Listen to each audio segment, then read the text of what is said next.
In the darkness, we cannot see anything around us.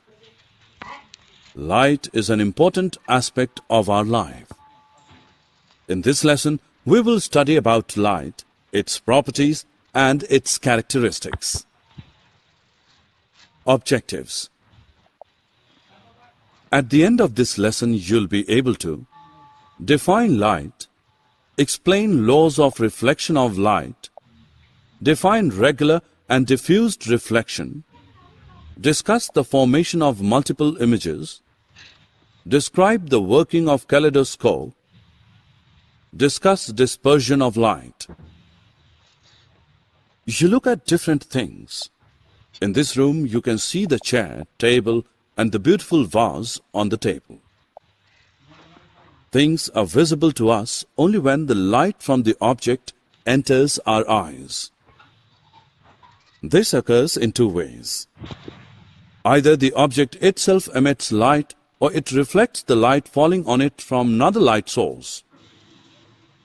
Hence, in complete darkness, due to the absence of light, we cannot see anything.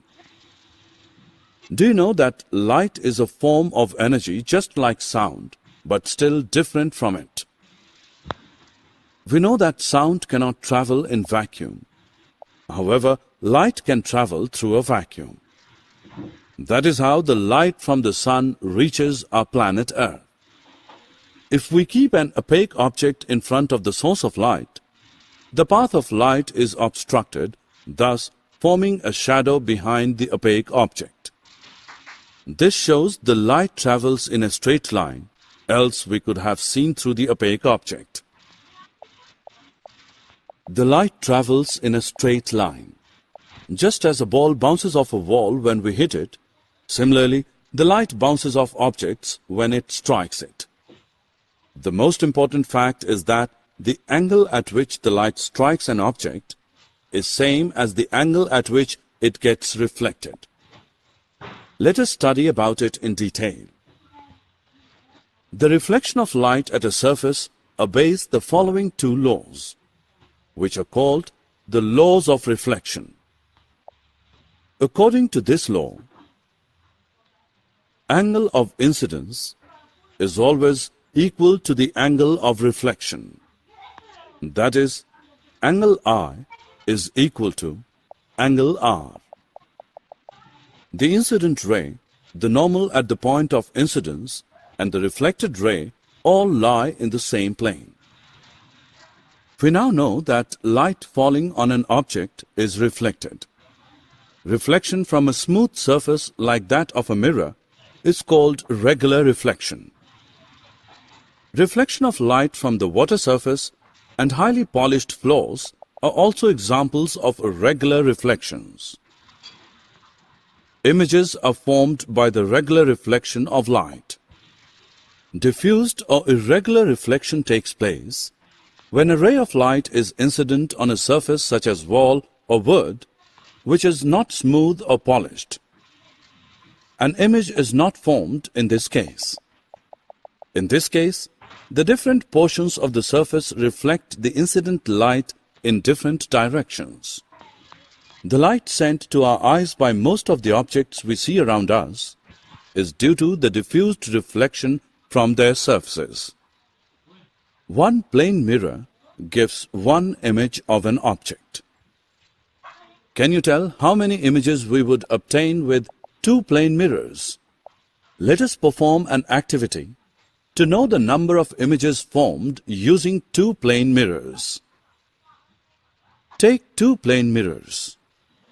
Set them at right angles to each other with their edges touching. Place a lighted candle in between the mirrors. How many images do you see? Strangely, we can see 3 images of the candle in 2 mirrors. This is how multiple images are formed in a mirror maze that we all enjoy going through. What is a kaleidoscope?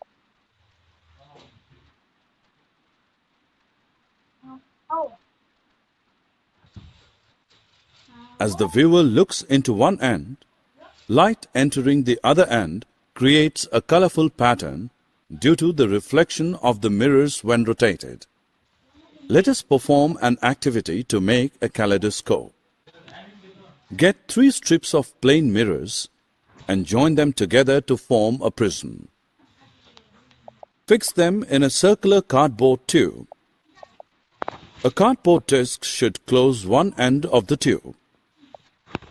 Pierce a hole in the center of this cardboard through which we can see. Paste a piece of transparent plastic sheet under the cardboard disc. At the other end, touching the mirrors, fix a circular plain glass plate.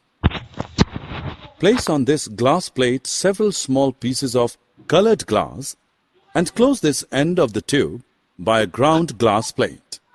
Now look through the peephole in a well-lit area and rotate the kaleidoscope to view from the hole in the cardboard disc a variety of beautiful, colorful patterns in the tube.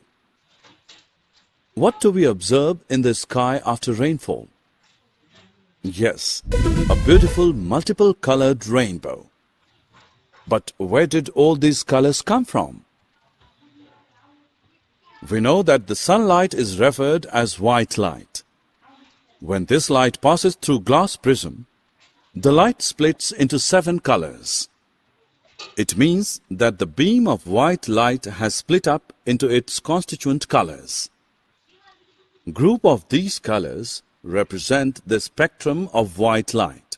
Therefore, this phenomenon of splitting of white light into its constituent colors is called the dispersion of light. Coming back to the rainbow, we can now say that the dispersion of white light passing through the water droplets formed the rainbow. The colors can be seen in the following order: violet, indigo, blue, green, yellow, orange, and red or vigbio. Students, you have to match items under column A with items under column B. Summary. Let us summarize what we have learned. Light is a form of energy that makes things visible around us due to its reflection from various surfaces. Light travels in a straight line. A mirror changes the direction of light that falls on it. There are 2 laws of reflection. Angle of incidence is always equal to the angle of reflection. That is, angle I is equal to angle R.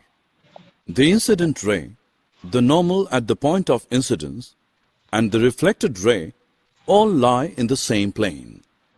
Reflection from a smooth surface like that of a mirror is called regular reflection.